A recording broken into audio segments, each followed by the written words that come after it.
annales akashiques et vortex énergétique. Alors, qu'est-ce que c'est qu'un vortex énergétique et à quel niveau les annales akashiques peuvent nous aider à comprendre où les trouver, comment les utiliser, à quoi ça sert. Et tout ça, c'est des renseignements que nous pouvons avoir dans les annales akashiques. Alors, ça fait plusieurs rendez-vous, en fait. J'en ai encore eu un cet après-midi où la personne qui vient me voir dans les annales akashiques, eh bien, quand on fait la transmission, quand on fait la lecture, eh bien, il y a un vortex énergétique chez la personne. Donc, ça fait 2-3 fois déjà que ça m'arrive. Des personnes qui ont des propriétés qui sont assez importantes et dans lesquelles se trouve un vortex énergétique, un vortex qui a été oublié, un lieu ancien de prière, un lieu à redécouvrir, un lieu avec un magnétisme particulier. Donc les vortex énergétiques, ce sont des zones qui vont concentrer de l'énergie.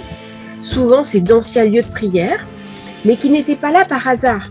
C'est-à-dire que les anciens, que ce soit les Celtes ou des peuples anciens comme à Nouméa, eh bien, quand ils découvraient un endroit avec un tellurisme particulier, ils en faisaient un lieu de prière.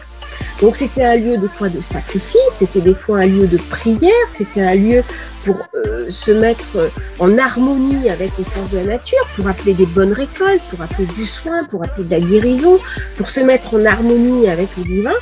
Et il y avait un certain nombre d'actes, entre guillemets, de magie, même si c'est de la magie de prière, qui étaient mis en œuvre. Et souvent, dans le vortex énergétique, c'était un peu plus que de la magie de prière. Souvent, il y avait des actes qui étaient réalisés. Et donc, ça a généré, en plus du lieu qui existe, ça a concentré les énergies. Alors, ces lieux anciens ont souvent été récupérés. Après, ils ont été récupérés par les Romains qui ont fait des temples, ou les Grecs qui ont fait des temples. Et puis, quand la chrétienté est arrivée, eh ben, ces lieux, ils ont été inclus dans des cathédrales.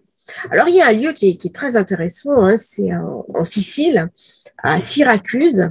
Il y a un haut lieu énergétique qui date de l'ère paléolithique, qui a été récupéré par les Romains, qui ont fait un temple. Et puis, autour, le temple a été partiellement détruit.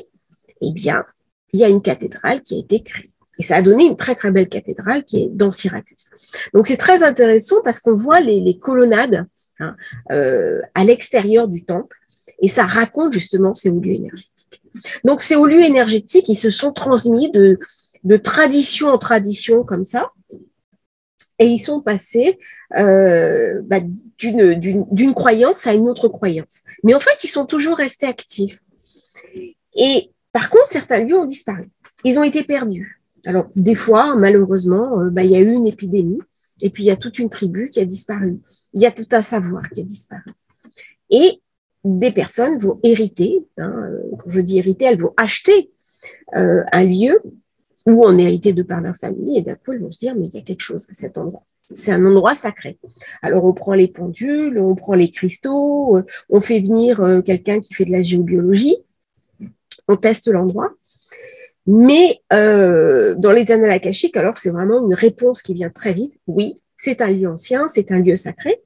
Et tout à l'heure, je suis rentrée dans les annales akashiques du lieu. Donc, on peut rentrer dans les annales akashiques d'un lieu. Ça, c'est très intéressant à faire pour avoir de l'information sur ce lieu. Et là, vraiment, le vortex énergétique m'a été donné. J'ai des informations très précises qui m'ont été données. Et la personne était d'ailleurs surprise de la précision de ces informations. Donc, on arrive comme ça à savoir si la personne a déjà vécu dans ce lieu, dans une vie antérieure, si des membres de sa famille ont déjà vécu dans ce lieu. Il y a une espèce de mise en miroir entre le lieu et puis la personne, ces différentes incarnations.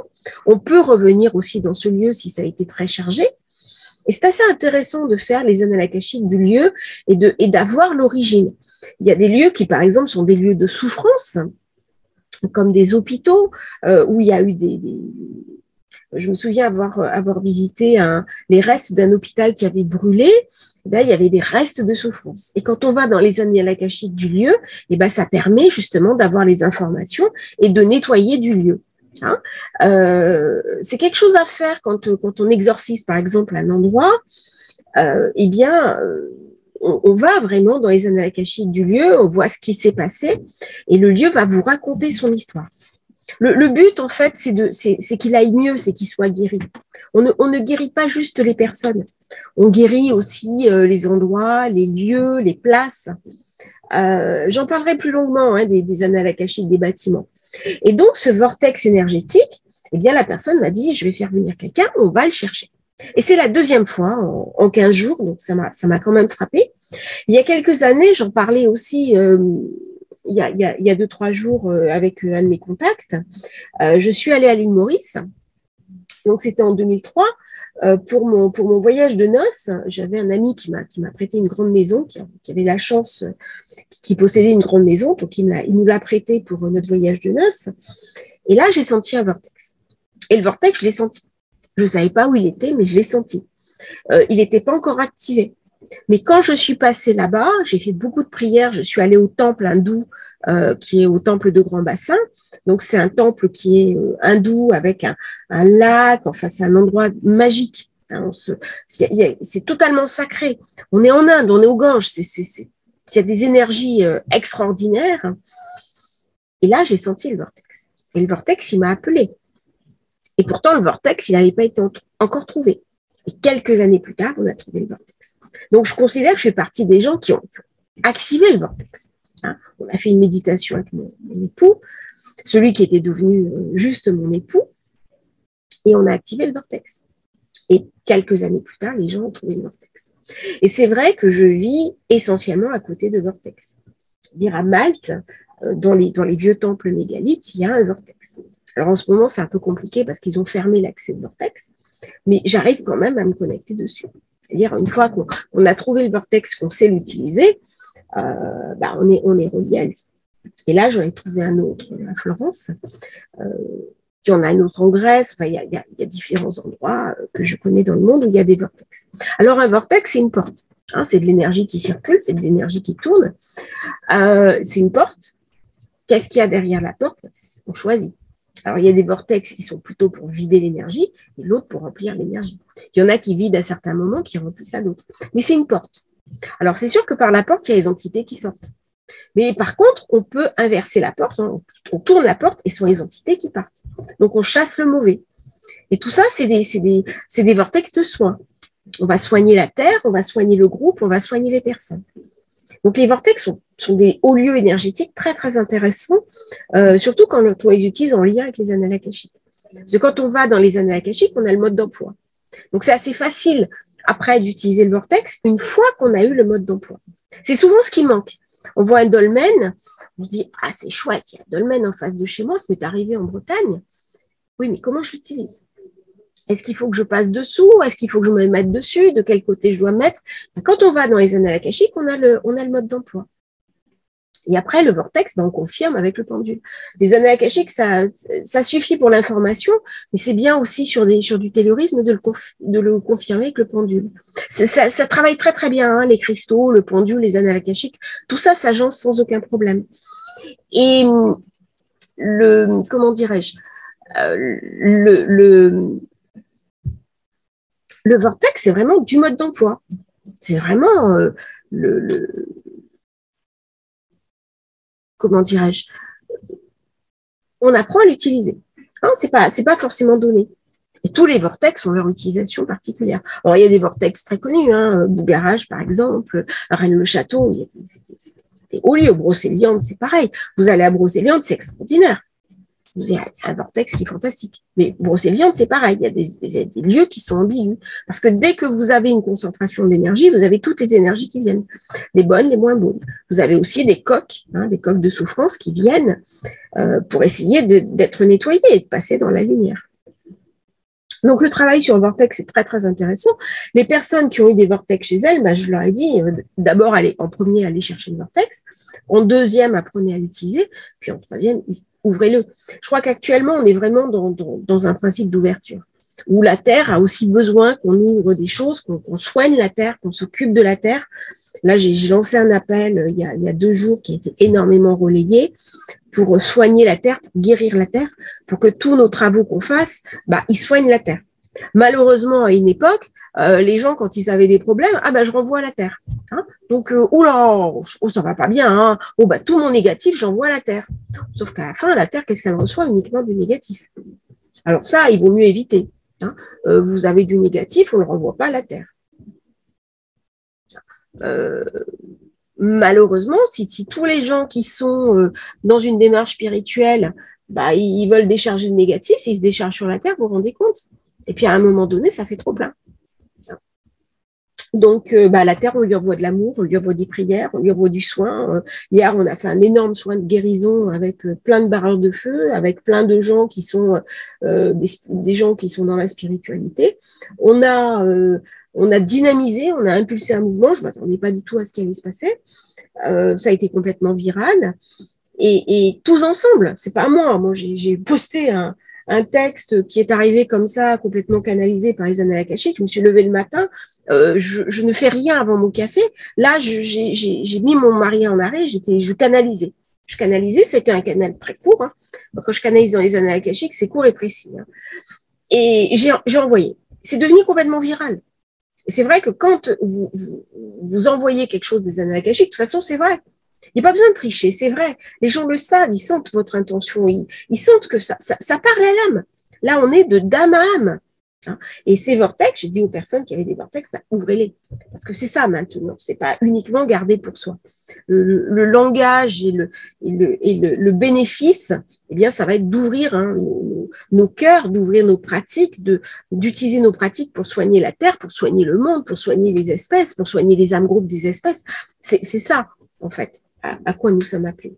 Et les vortex vont s'ouvrir, vont se mettre à notre disposition pour justement faire le passage de ce monde où nous sommes encore dans le monde d'avant vers le monde à venir, hein, qui est le monde de l'ère du Verseau, qui est le monde que nous allons laisser à nos enfants, petits-enfants et arrière-petits-enfants.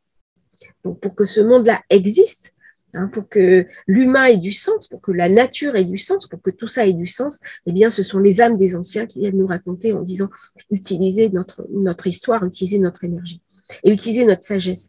Parce que quand on utilise un vortex, eh bien, on se reconnecte avec la sagesse des anciens. Ça peut être des Indiens Lakota, ça peut être des Navaros, ça peut être des Lapitas, ça peut être des Mélanésiens du Pacifique Sud, de Nouvelle-Calédonie, ça peut être des Celtes, ça peut être les chamans d'Amazonie, de Sibérie, voilà, il n'y a pas de limite. Hein. C'est vraiment une conscience de la Terre, c'est une compréhension de la Terre qui était en lien avec les énergies d'en haut qui vont circuler sur les énergies d'en bas et tout ça va refaire du lien. Hein. C'est ce dont le monde a besoin. Le monde a besoin de liens. Le Covid nous a séparés. Le Covid nous a clivés. On a besoin de se retrouver dans du lien. Du lien entre l'en haut et l'en bas, entre notre âme incarnée en bas et notre âme incarnée en haut. C'est ce que je fais quand je fais des rendez-vous annales akashiques. Je reconnecte la personne sur son âme d'en haut. Donc, elle a son âme d'en bas et je la reconnecte sur son âme d'en haut. Et 15 jours, 3 semaines après, c'est aligné. C'est des choses qui sont absolument fantastiques. Mais en plus, on a besoin de se renouer entre nous, de retrouver des groupes, de retrouver des tribus. On a besoin des tribus de la fête. On a besoin de célébrer ensemble, de danser la terre, de danser la joie de la terre, de danser cette joie d'être vivant. Alors certains vont me dire, non, mais c'est pas la période. Mais justement, si. C'est quand on est qu'on a le plus peur, qu'on est le plus désespéré, qu'il y a le plus d'inquiétude sur l'avenir qu'il faut danser la vie. C'est à ce moment-là que la vie prend vraiment toute sa préciosité. Ceux qui sont vivants ont passé le cap du Covid. On a de la chance. On a de la chance d'être vivants. Alors, certains sont abîmés. Hein. Moi, j'ai été abîmée par le Covid. J'ai des personnes de mon entourage aussi qui ont été abîmées. Moi, ça va mieux. Mais être vivant, c'est une opportunité. Alors, c'est sûr, quelqu'un qui est dépressif, qui est atteint, qui est abîmé, va avoir du mal à entendre ce langage-là. Mais simplement lui dire, accepte l'idée qu'un jour, tu pourras penser différemment.